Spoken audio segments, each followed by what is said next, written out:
X4 Foundations, the 8th game, if you include expansions, in the X franchise, developed by German studio Egosoft, delivers an experience with exceptional promise, but at time of recording is dogged by sluggish frame rates and, although I haven't experienced many, some have reported frequent crashes. The game comes after the horrific reception of X Rebirth, a product blasted by critics and players alike for having completely departed from some of the core mechanics that the series owed its previous successes to. If Rebirth was dead on arrival, then perhaps Foundations, in just the title alone, might give a clue of the series going back to its roots. My name is Nova Kane, and this is the NK Review.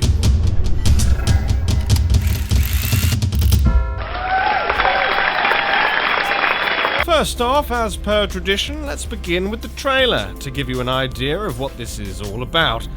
If you'd rather get into it now, you impatient and wonderful person you, skip to here.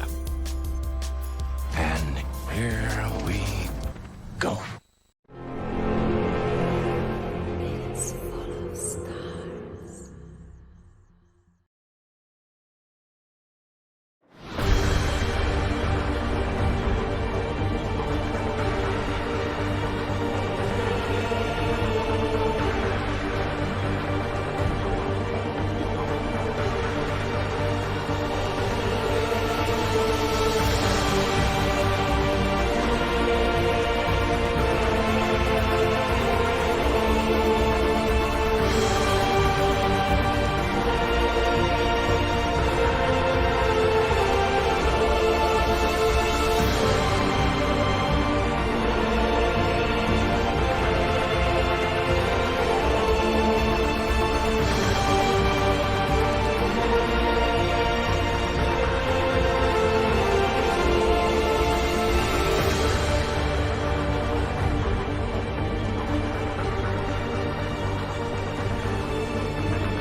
Sadly, X4 is physical evidence that one of Tim Curry's greatest character performances of all time is ultimately doomed to failure. I'm escaping to the one place that hasn't been corrupted by capitalism.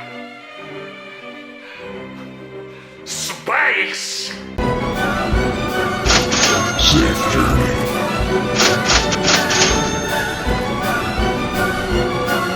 In a nutshell, X4 is a space sandbox akin to the likes of Elite Dangerous and EVE Online. However, unlike those two titles, you can play this in solo mode forever, guilt-free.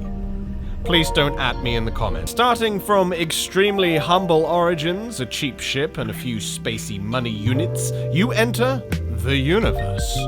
But unlike Elite and Eve, there aren't thousands of systems or even roughly 400 billion of them. There are just a handful. But there is a story here. If you're not interested, skip to here. But otherwise, I'd like to welcome our very, very most distinguished special guest, Down-to-Earth Astronomy, with Part 1, A Cosmic Neighborhood.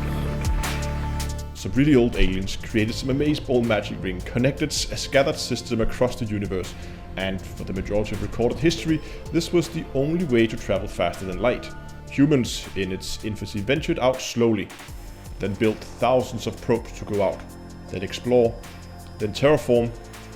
Eventually, the AI-controlled drones began terraforming planets more suitable to their own needs, and came to view organic life as a pollutant in their now self-aware state.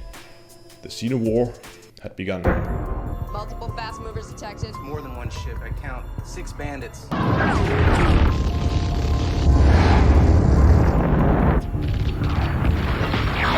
A few centuries later, a brave Terran named Nathan R. Gunnar led humans to a great victory over the Xeon and died shortly after on a nearby habitable planet.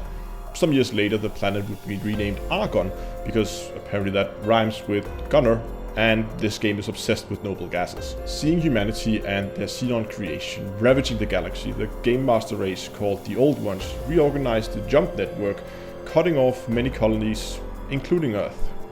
But some years later, the Terrans developed a jump drive because why not, and then invaded Argon territory, and they were really dicks about it. They were defeated and the gates were rearranged again to quarantine all the systems affected by the Xenon and humanity. 20-something sectors, different yet the same, physically separated by perhaps trillions of light years, yet accessible in a matter of minutes. That is the X universe.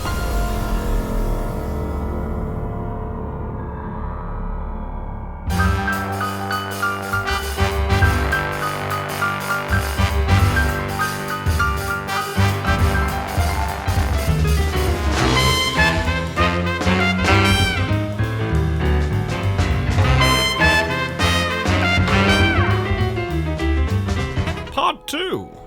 Playing the market in a sandbox and not getting sand everywhere. If you know what I mean. The start of X4 is very similar to the original start in Elite, before all of this rookie space stuff. You literally appear near a station and some semi-useful tutorials appear as text boxes telling you some of the flight mechanics, which are Euclidean and not arcadey style, thankfully, for navigating in 3 dimensions. Welcome to the early game! There's one storyline mission involving you scanning the station you appear nearby to and having a chat with a virulently verbose boron by the name of Boso Tar. Ah, that should do it. I had to disable my voice filter. I was beginning to think my messages were being intercepted by those split fellows. Ah, yes, you see, I'm in a spot of bother. I'm in the middle of some important scientific research, which I'm unable to pursue personally from my current location. I'm looking for an assistant to aid me. Via him, you'll gain access to your first station, a player headquarters. Money is everything in X4, and thankfully, you can make it in a variety of ways, from humble mission running to piracy and theft, killing Xenon invaders in sovereign space, and of course, by industry, including mining, trading, and, of course, the best option, getting some unpaid interns to do it for you. Not counting the Xenon, Karch, space monsters, Scale Plate, Pact, pirates, and the Split, there are 4 major factions and 3 minor ones encompassing 3 species: Humanity, Taladi, and Paranid. Each race builds ships with particular styles and strengths and weaknesses, and your relationship with them is determined by your affiliation ranking. A 60-point scale ranging from -30, total war, to +30. Losing reputation is easy and no points for guessing how, and gaining it is also quite easy. trading with a faction, completing their missions and killing their enemies within their borders, usually Xenon or Kark invaders, will all earn you reputation rank, and at thresholds of 10 and then 20, you can ceremonially receive ranks amongst the factions and gain the right to build your own military ships based on their design.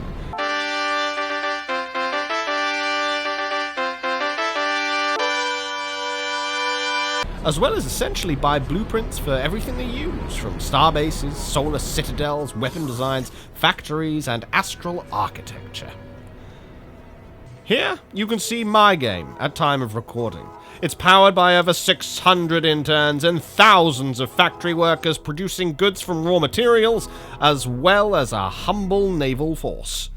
My organization is, of course, called the Nova Project, and it already has claimed sovereignty in an entire sector.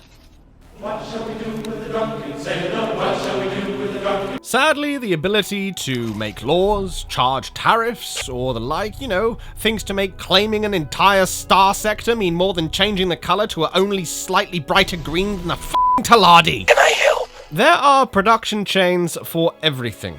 Here's a graphic by the wonderful Pyro Chiliarch that shows you all the raw products, their processed variants, and what the end products are. To build your own stations, you'll need hull parts made from refined metals, which is processed, mined, ore, and graphene, which is also produced from mining liquefied methane. You'll also need claytronics and energy cells. For ships, engines, weapons, sensors, missiles, probes, turrets, you'll need a huge variety of materials and factories making them. Leading to the X4 tradition that I call Oz, an emerald city of everything. This is the carrot that has brought me so far in this game, and indeed I think it might even be time for an intermission before part 3. So go on, grab a cuppa, and put your feet up. Part 3. Remember Boso Tar? That wonderful dude allows you to research teleportation, experimental equipment upgrades for your flagship and any other ship you want to tinker with, as well as the ability to nick station modules using the purple scanny mode of your ship.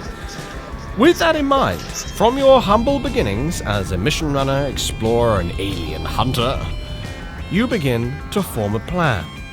You save up enough for a mining ship, but instead of selling your own, you hire a captain and a crew. Hello there. Hello there. Hello there. Hello there. Greetings. And order them to trawl through asteroid belts in search of riches. And they go, and they do, and they give you a wire transfer of 100% of the worth of their spoils.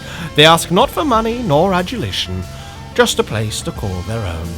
A ship with your logo on it.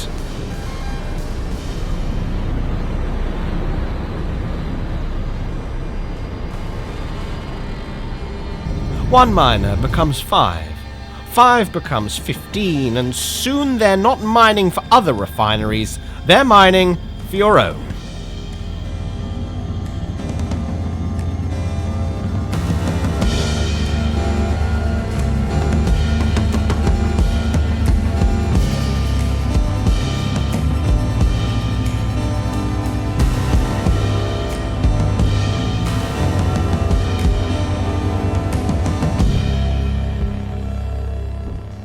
Station building is intuitive, responsive, gorgeous, and engaging. With plots as large as 40 square kilometers, you can build anything, arm it with anything, make it symmetrical, or perhaps even inspired by cubism. The choice is yours. Your factories, staffed and run by a manager you handpick, supply the wider economy via freighters and shuttles.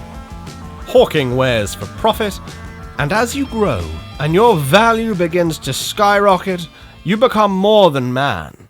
You become something else entirely. Which is? Corporation. Mr. Wayne.